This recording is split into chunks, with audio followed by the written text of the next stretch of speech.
سیدہ فاطمہ الزہرا رضی اللہ تعالی عنہا کیا وہ محرومہ فدق ہیں؟ تو یہ بات بعض لوگ کرتے ہیں جبکہ اس کی حقیقت کچھ نہیں ہے۔ آپ دیکھیں، محرومہ کی دو باتیں ہو سکتی ہیں۔ ایک تو ہے کہ ان کو اللہ کے نبی صلی اللہ علیہ وسلم نے کوئی حق دیا اور اہل ایمان نے چھین لیا، یا سیدنا ابو بکر صدیق رضی اللہ عنہ نے چھین لیا، ان کو محروم کر دیا۔ ایک تو یہ بات۔ حقائق یہ بتاتے ہیں کہ اللہ کے نبی صلی اللہ علیہ وسلم نے ان کو کچھ نہیں دیا، اور اللہ کے رسول صلی اللہ علیہ وسلم نے فدق کے متعلقہ اور اپنے دیگر اموال کے متعلقہ یہی بات سمجھائی۔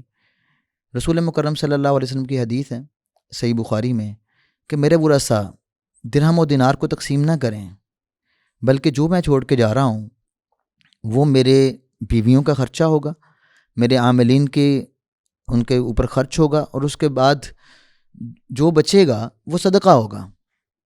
یہ صحیح بخاری کی حدیث ہے 2776۔ رسول مکرم صلی اللہ علیہ وسلم کی اس حدیث کی روشنی میں خود رسول اللہ صلی اللہ علیہ وسلم بتا رہے ہیں کہ میری وراثت کو تقسیم نہیں کرنا۔ تو محروم تو تب ہو کہ حق کسی کا بنتا ہے اور اس کا حق چھین لیا گیا یا اس کو حق دیا نہیں گیا، تب محرومہ ہوتے ہیں۔ رسول اللہ صلی اللہ علیہ وسلم کی حدیث معروف ہے کہ آپ صلی اللہ علیہ وسلم نے فرمایا کہ ہم انبیاء کی جماعت درہم و دینار کے وارث نہیں بناتے، بلکہ ہم جو بھی چھوڑ جائیں وہ صدقہ ہوتا ہے۔ یہ صحیح بخاری کی حدیث ہے، اور یہی حدیث اصول کافی میں شیعہ حضرات کی کتب میں بھی موجود ہے۔ تو گویا یہ اہل السنہ اور اہل تشیع کے درمیان یہ متفقہ چیز ہے کہ انبیاء کی وراثت درہم و دینار ہوتے ہی نہیں، اور یہ اصول کافی میں کتاب العلم میں فضائل علم کے اندر دوسری حدیث ہے۔ یہ اصول کافی میں موجود ہے کہ اللہ کے نبی صلی اللہ علیہ وسلم کی بھی بات موجود ہے، وہاں پر اللہ کے پیغمبر کی طرف نسبت بھی ہے، اور اس میں جعفر صادق رحمہ اللہ کا قول بھی موجود ہے، دونوں طرح۔ یعنی اللہ کے پیغمبر صلی اللہ علیہ وسلم کا قول بھی نقل کیا اصول کافی میں، اور جعفر صادق رحمہ اللہ کا قول بھی موجود ہے۔ تو جس سے یہ بات معلوم ہوتی کہ یہ متفقہ چیز ہے کہ انبیاء کی وراثت درہم و دینار نہیں ہوتے۔ اور اس بات پر جو ہے نا یہ بات کہ سیدہ فاطمہ الزہرا رضی اللہ عنہا کو محروم کر دیا گیا، یہ تب ہوتا اگر یہ رسول اللہ صلی اللہ علیہ وسلم کی وراثت بننی ہوتی درہم و دینار یا مال کی صورت میں یا فدق کی صورت میں یا مدینے کے نواح میں جو زمینیں تھیں ان کی صورت میں، یا کوئی جو ہے نا وہ اور جو جگہ تھیں خیبر کی زمین تھی وہاں پر کوئی بھی وراثت بننی ہوتی، تو رسول اللہ صلی اللہ علیہ وسلم پھر یہ بات نہ کہتے۔ جب آپ نے یہ بات فرما دی تو اس کا مطلب یہ ہے کہ رسول اللہ صلی اللہ علیہ وسلم نے اپنا حق وراثت کسی کو دیا ہی نہیں، اور جو نبی صلی اللہ علیہ وسلم کا حق وراثت ہے وہ علم ہے جو انبیاء کی وراثت ہوتی ہے۔ تو اس لیے یہ کہنا کہ سیدہ فاطمہ الزہرا رضی اللہ عنہا محرومہ فدق ہیں، یہ ایک لفظ ٹھیک نہیں ہے۔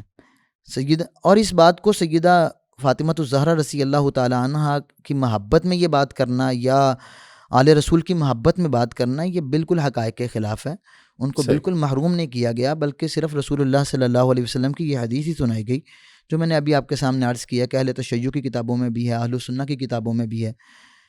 اور میں یہاں پر ایک بات عرفان صاحب یہ بات کروں کہ دیکھیں آج سب سے زیادہ جو لوگ اس بات کو اٹھا کر پھر سیدنا ابو بکر صدیق رضی اللہ عنہ پہ تان کرتے ہیں، اور نعوذ باللہ یہاں تک بات کرتے ہیں کہ انہوں نے قرآن مجید کی آیات کا انکار کر دیا، اور نعوذ باللہ یہاں تک کہ بعض ذاکرین کہتے ہیں کہ سیدہ فاطمہ الزہرا رضی اللہ تعالی عنہا نے 400 قرآنی آیات پیش کر کے نعوذ باللہ ابو بکر کو کافر بنا دیا۔ پچھلے جو ہے نا یہ ذاکرین کی باتیں آج بھی آن دی ریکارڈ میڈیا پر موجود ہیں، تو یہ بہت بڑی جسارت ہے۔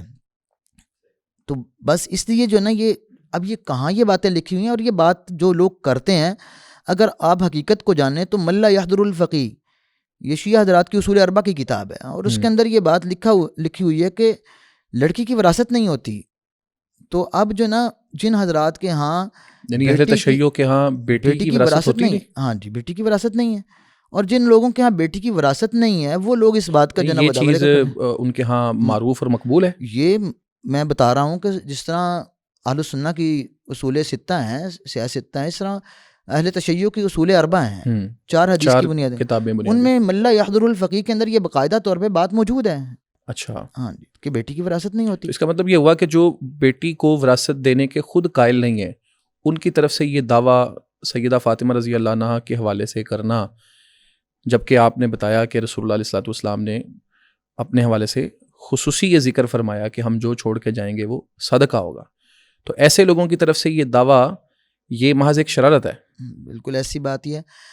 اور پھر دیکھیں میں یہاں پر ایک اور بات بھی کروں، اس کے بعد میں آگے ہم بڑھتے ہیں. میں تو یہ دو باتیں کہا کرتا ہوں اس حوالے سے فدق کو سمجھنے کے لیے کہ یہ دعویٰ کس نے کیا کہ وہ محروم ہیں. ہاں لوگ کرتے ہیں آج. لوگ کرتے ہیں نا، تو لوگوں کو یہ دعوے کا حق ہے. یہ دعویٰ سیدنا حسین رضی اللہ عنہ کرتے، سیدنا حسن رضی اللہ عنہ کرتے، سیدہ فاطمہ رضی اللہ عنہ کی بیٹیاں کرتی، خود کرتی کہ میں مجھے محروم شوہر کر کرتے، دیا. رسول اللہ کی ازواج کرتی، ازواج کرتی. جو لوگ بھی حقدار تھے وہ جی، کرتے، جو اگر یہ وراثت حقدار یہ وراثت ہوتی تو وہ. لیکن یہ دعویٰ کسی نے بھی نہیں کیا کہ ہمیں محروم کر دیا گیا. صحیح. جب انہوں نے حدیث رسول اللہ صلی اللہ علیہ وسلم سن لی تو کسی کا بھی دعویٰ نہیں ہے کہ ہمیں محروم کیا گیا. تو پھر جب ان کا اپنا دعویٰ نہیں ہے تو پھر ہم آتے ہیں بعد کے لوگوں کی طرف نا، کہ بعد کے لوگ دعویٰ کرتے ہیں. تو اس پر میں یہ بات عرض کرتا ہوں کہ دعویٰ جو ہے نا کسی چیز کا ہوتا ہے، جو ایک چیز ہوتی ہے. مثال کے طور پہ میں کہتا ہوں کہ میرا یہ گھر ہے، اس کا یہ حدود اربع ہے اور یہاں سے لے کر یہ چیز ہے، اور میری حدیث چھین لی گئی. میں قاضی کے پاس مقدمہ لے کے جاتا ہوں تو پتہ ہوتا ہے یہ 5 مرلے کا گھر ہے، 10 مرلے کا گھر ہے، اس کا محلِ وقوع یہ ہے اور اس کی یہ چیزیں ہیں، اور مجھے یہ والی چیز میری چھین لی گئی. جب ہم اہل تشیع کی کتب میں دیکھتے ہیں نا تو ہمیں تو یہ بات ملتی ہے کہ دو چیزوں میں ان کا اتفاق نہیں. ایک تو دعویٰ کیا ہے اور ایک ہے کس زمین کا دعویٰ ہے. جب ہم اہل تشیع کی کتب میں دیکھتے ہیں تو وہ دعوے میں ہی مختلف ہیں. اچھا. ان کا دعویٰ ہی ایک نہیں ہے. کبھی ان کی کتب یہ کہتی ہیں کہ ہبہ کر دی تھی اللہ کے نبی صلی اللہ علیہ وسلم نے. اگر ہبہ کر دی تھی تو محروم کس نے کیا؟ پھر ہبہ تو رسول اللہ کی زندگی میں مل جانا چاہیے تھا. یہ جو ہے نا خیبر فتح ہوتا ہے 7 ہجری میں، 4 سال میں اگر ہبہ کر دیا رسول اللہ صلی اللہ علیہ وسلم نے تو پھر محرومہ کس نے کیا؟ وہ چیز تو ہونی چاہیے کس وقت میں محروم کیا، کس نے کیا. اس لیے یہ ہبہ کا دعویٰ ہوتا ہے. وراثت کا دعویٰ ہوتا ہے، کبھی کہتے ہیں یہ وراثت تھی، وراثت چھین لی ہے. تو ایک دعوے پر اتفاق نہیں ہے تو یہ ان لوگوں کے ہاں تو یہ بات تو ان کو کرنی نہیں چاہیے کہ پہلے ایک متفقہ دعویٰ تو لے کے آئیں کہ دعویٰ کیا ہے. جب متفقہ دعویٰ ہی نہیں ہے ان کا تو پہلے دعوے پر اتفاق کر لیں تو پھر اس بات پر بات کریں. پھر میں جب ایک صرف حوالے پر بات میں اپنی سمیٹتا ہوں، پھر آپ آگے بڑھائیں بات کو. 2 کتابیں ہیں اہل تشیع کی معروف، ایک اصول کافی، ایک الانوار النعمانی ہے، نعمت اللہ الجزائری کی ہے. اور جو اصول کافی ہے وہ محمد یعقوب کلینی کی ہے. اب جب ہم ان میں دیکھتے ہیں کہ یہ کس چیز کا دعویٰ ہے تو بڑی عجیب غریب داستانیں موجود ہیں. صحیح. اصول کافی میں جو فدق کا حدود اربع بیان کیا گیا ہے وہ کہتے ہیں یہ عریش مصر سے ایک طرف عریش مصر ہے، صحیح، پھر دوسری طرف دومت الجندل ہے، پھر اس کے بعد تیماہ ہے ایک جانب، اور چوتھی جانب جو جبل احد ہے. اب آپ دیکھیں، خود غور کریں اس بات پر کہ یہ اتنا بڑا رقبہ کس نے اس کا جو ہے نا وہ حدود اربع ماپ کر، اور یہ ساری چیز ہی فدق ہو گئی، اور یہ کس نے جو ہے نا اس کو رسول اللہ صلی اللہ علیہ وسلم نے جو ہے نا اپنے لیے سنبھال رکھا تھا. تو یہ تو تاریخ کے حوالے سے غلط. جب ہم انوار النعمانیہ میں جاتے ہیں تو وہ بالکل داستان سے الٹ نظر آتی ہے. وہ کہتے ہیں فدق کا حدود اربع ایسے ہے کہ یہ عدن ایک جانب ہے اس کی، دوسری جانب سمرقند ہے، پھر اس کے بعد وہ افریقہ ہے تیسری جانب میں، چوتھی جانب جو ہے نا وہ سیف البحر ہے. تو گویا یہ ساری دنیا کی سمیٹ لی گئی ہے کہ کتنا بڑا حصہ. تو یہ چلیے یہ دعوے تو ہیں جو اہل تشیع کتب میں کیے گئے ہیں. حقیقت کیا ہے؟ مطلب اراضی یہ فدق کیا ہے، کہاں واقع ہے؟ حقیقت اس کی حقیقت یہ کہ فدق تو جو ہے نا خیبر کے قریب ایک بستی کا نام ہے. ٹھیک ہے، فدق تو صرف اس کا نام ہے جو خیبر کے قریب ایک بستی ہے، باغ تھا، وہ اس میں کھجوروں کے درخت تھے. یہودیوں کو جب نکالا گیا وہاں سے، چھوٹی اور بغیر جنگ کے نکالا گیا. ہاں جی، وہ مسلمانوں کے جو ہے نا وہ تسلط میں آ گئی. اللہ کے نبی صلی اللہ علیہ وسلم کے لیے وہ تھی خاص. غالباً سورہ حشر کی آیات اسی سے متعلق ہیں کہ یہ مال فہ ہے. نہیں، یہ فدق جو ہے نا وہ یہ خیبر کے، جو سورہ حشر کی آیات ہے نا وہ بنو نذیر سے وہ متعلق، بنو نذیر اور کے متعلقہ ہیں، اور وہ مدینے کے نواح میں تھی. لیکن جو احکامات وہاں بیان ہوئے ہیں نا، ہاں جی، خیبر سے متعلق یہ احکامات وہی ہیں. تو یہ بس یہ خیبر کی کچھ زمین اور فدق کی وادی اور مدینہ کے نواح میں بنو نذیر کی زمینیں جو ہیں، یہ بس فدق کا وہ معاملہ تھا.